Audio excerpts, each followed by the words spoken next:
You are tied to a chair, hands behind your back, cold metal on your wrists, a windowless room, 3 men in front of you.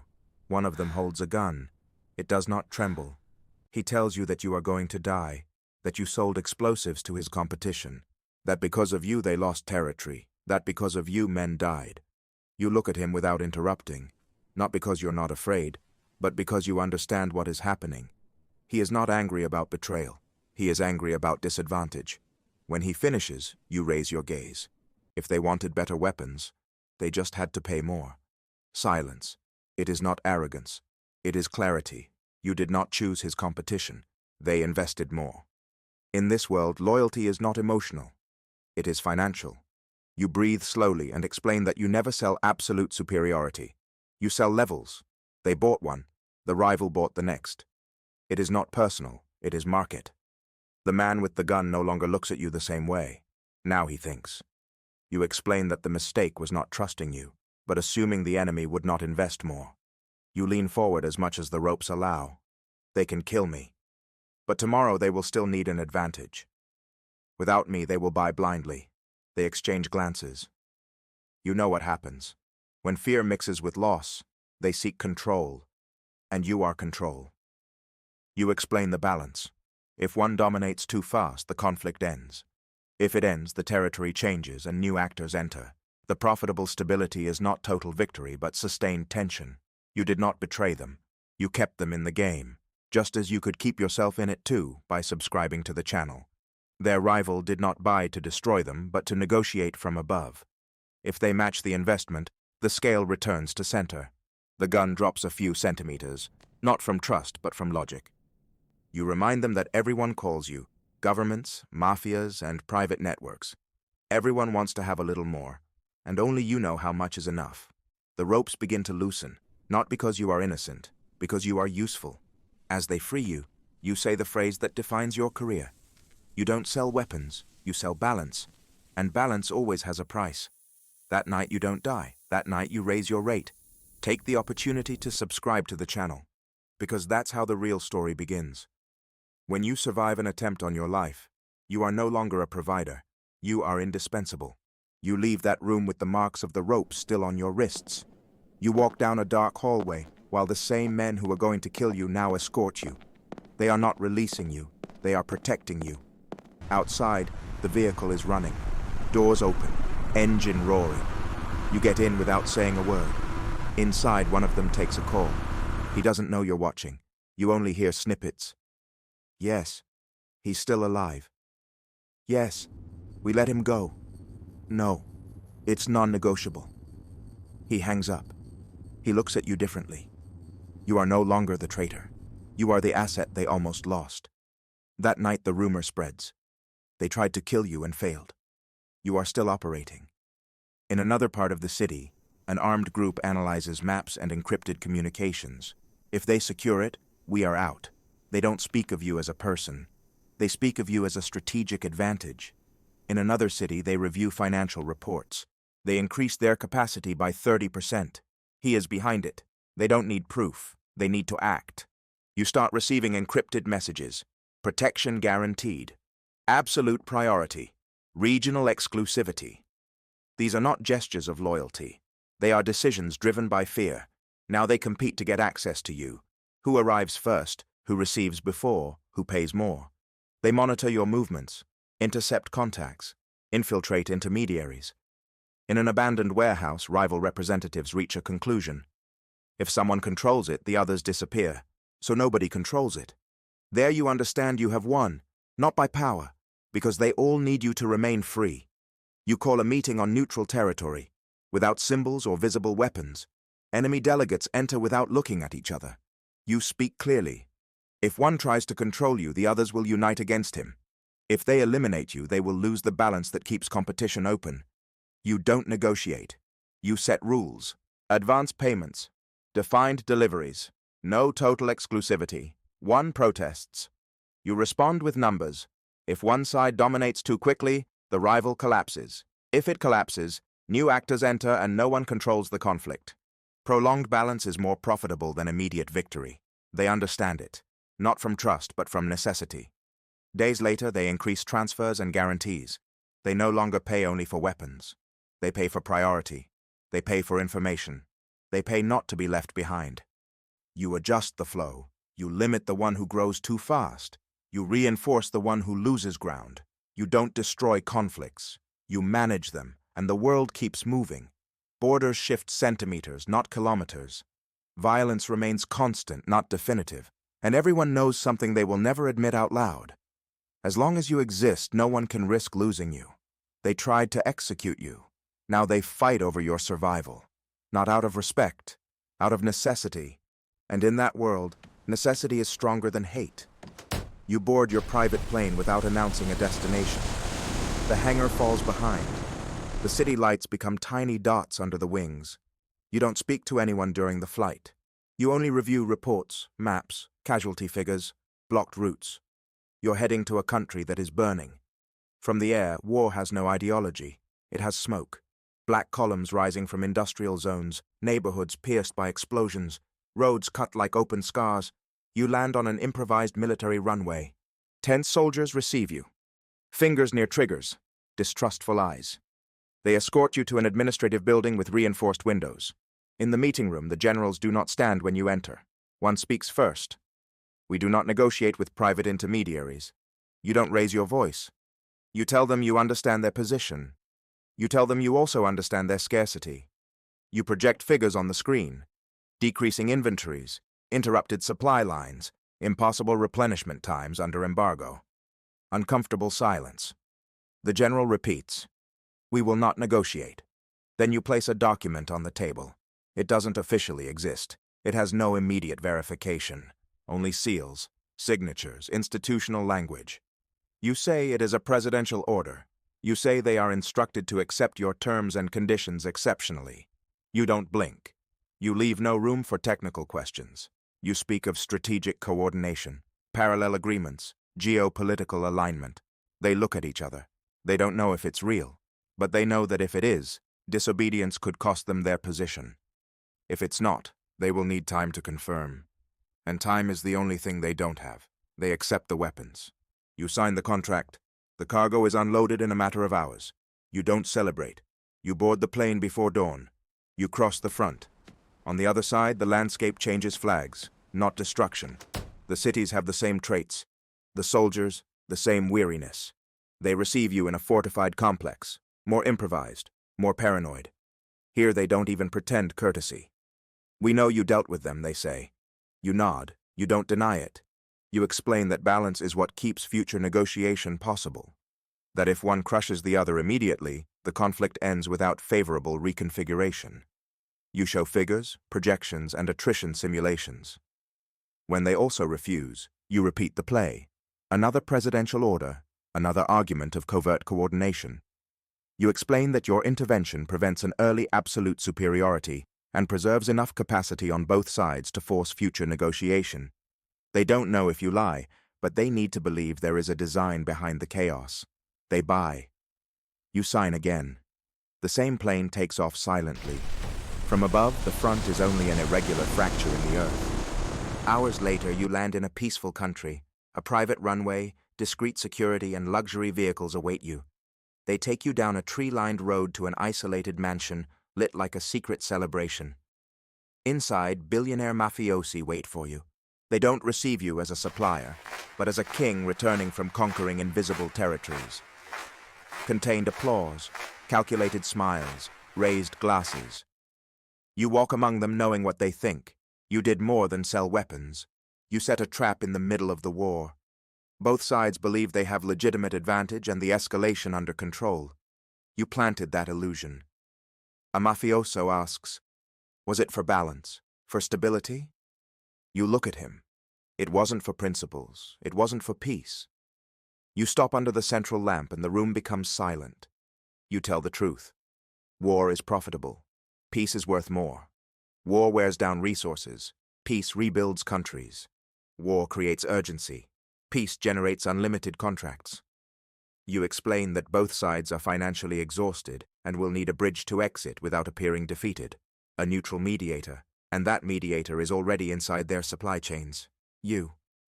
The silence weighs because everyone understands. A man in a grey suit asks, "How much would it cost to end the conflict?" You smile slightly. Just like I will smile if you like and subscribe to the channel. You don't give a figure. You propose something different. You ask them how much they would be willing to pay to exploit that transition. How much is it worth to have priority in reconstruction? How much is it worth to finance the agreement that everyone will later sell as a humanitarian initiative? How much is it worth to appear as the savior after having fueled the fire? They know you set a perfect trap. If the war continues, everyone wins gradually. If peace comes under your structure, someone will win exponentially. You approach the main table. There will be no exclusivity, you say. The looks stiffen. There will be an auction. Direct, without intermediaries. Whoever offers more will lead the financial architecture of peace. Whoever offers more will control reconstruction contracts. Whoever offers more will decide which company rebuilds which city. One tries to protest. You remind him something simple. If one tries to block the others, they will ally. Competition keeps them disciplined. Then the inevitable happens. They start bidding, not aloud, not with shouting, with figures written on encrypted tablets, with minimal gestures, with assistants validating preliminary transfers. The amounts grow. They no longer talk about millions. They talk about structures, funds, consortia, guarantees. You remain silent while they compete, not for weapons or territory. For peace, they don't believe in it. They understand that whoever controls it will dominate the money and political future. One surpasses the others. You don't celebrate. You announce a second round when both sides agree to negotiate, and you know they will. You sold them balanced war. Now you will sell the exit. From the windows you see the calm sea while the front remains active. It is no longer a war without direction. It has an expiration date, not for morality, for business. This time they compete for who pays more to end it. The sound arrives first. Presidential helicopters. Lights cut through the night. Shots, broken glass, brief and precise chaos. You don't move. You know who is arriving. It is not an attack. It is an entrance. The president appears escorted.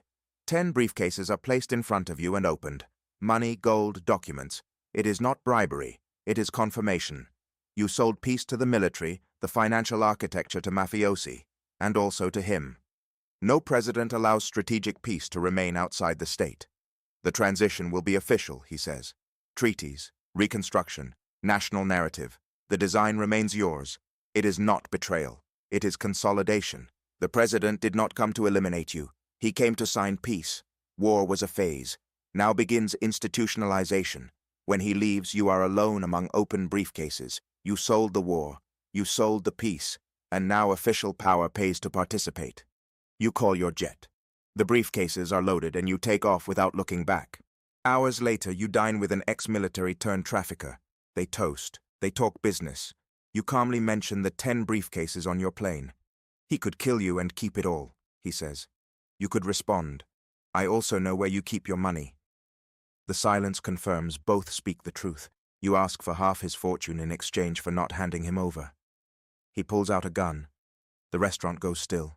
You raise your wrist. My watch transmits everything. He understands he cannot escape. He lowers the gun. He agrees. That night they sign transfers. No sirens. No witnesses.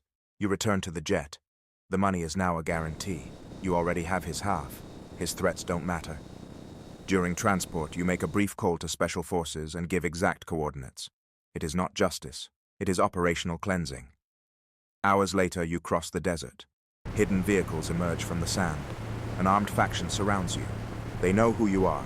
They request an arsenal capable of changing social stability. You respond for 3 days. Doubts around.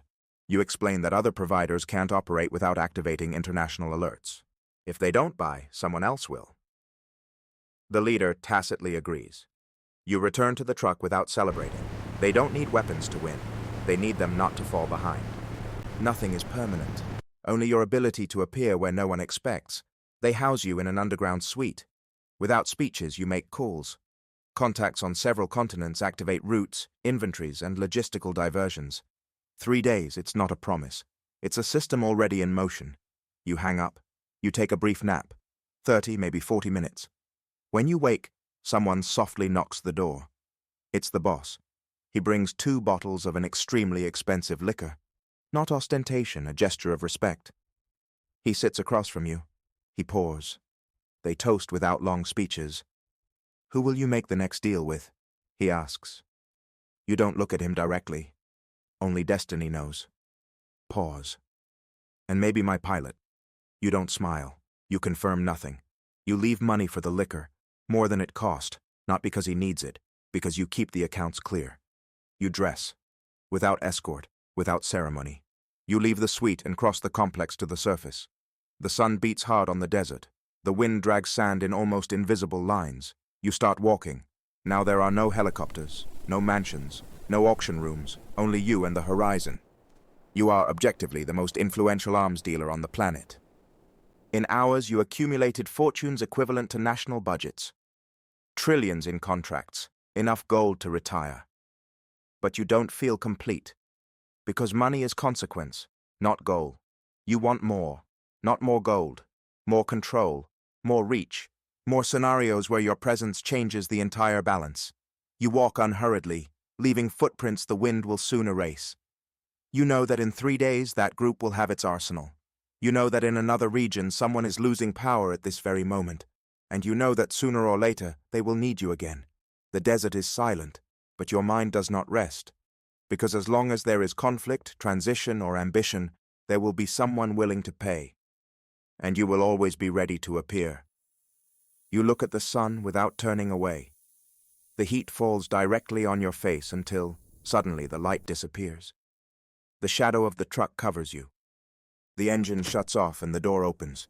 Your trusted pilot peeks in with a half smile. You've tanned well. You board without responding.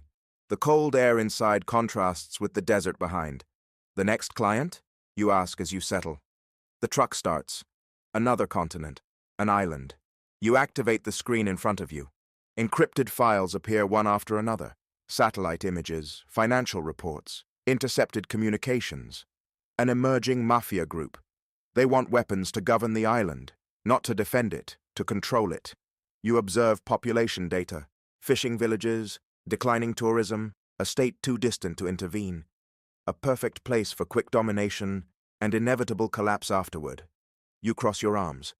A monopoly destroys balance. Without balance, there is no business. You think differently this time. Not just selling weapons, designing the outcome, giving them enough power to depend on you, without letting them crush the island.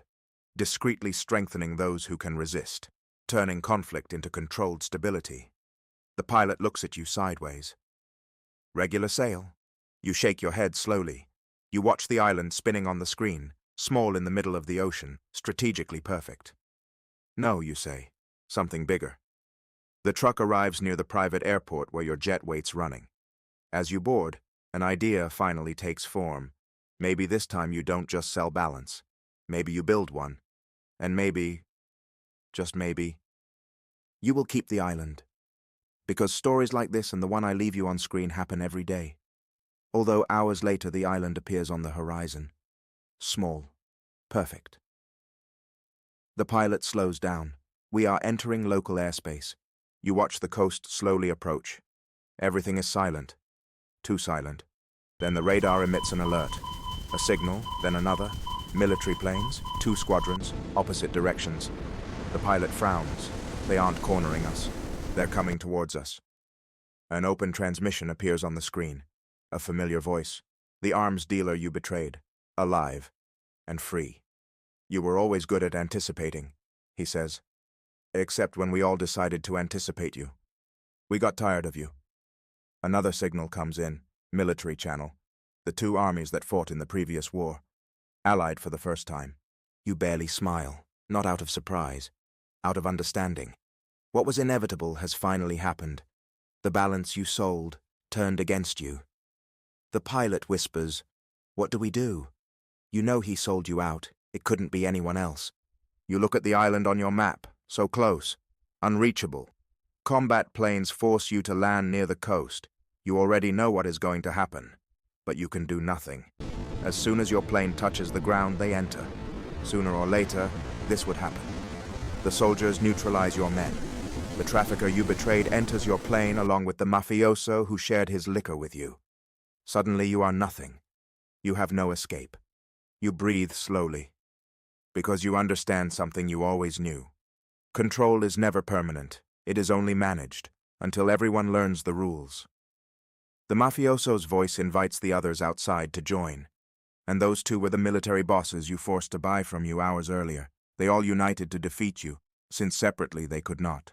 This time we're not here to negotiate, you hear? But you don't even care who is speaking. They begin to execute your men, except the pilot. Silence. The ocean in the distance, the island no longer visible. They take you with your hands tied. And for the first time in a long time, you didn't see it coming. Your plane's warning signal is silenced with a gunshot. They take your pilot. You only hope it was worth it for him, the betrayal. You ask to see the ocean. You close your eyes and feel the air on your face. You miss the sensation. And you smile, because you know your time has come. Control was never yours. You only held it for a time, and that time ended forever. But you can subscribe and watch the next video, because as you know, balance always continues even if it is not in your hands.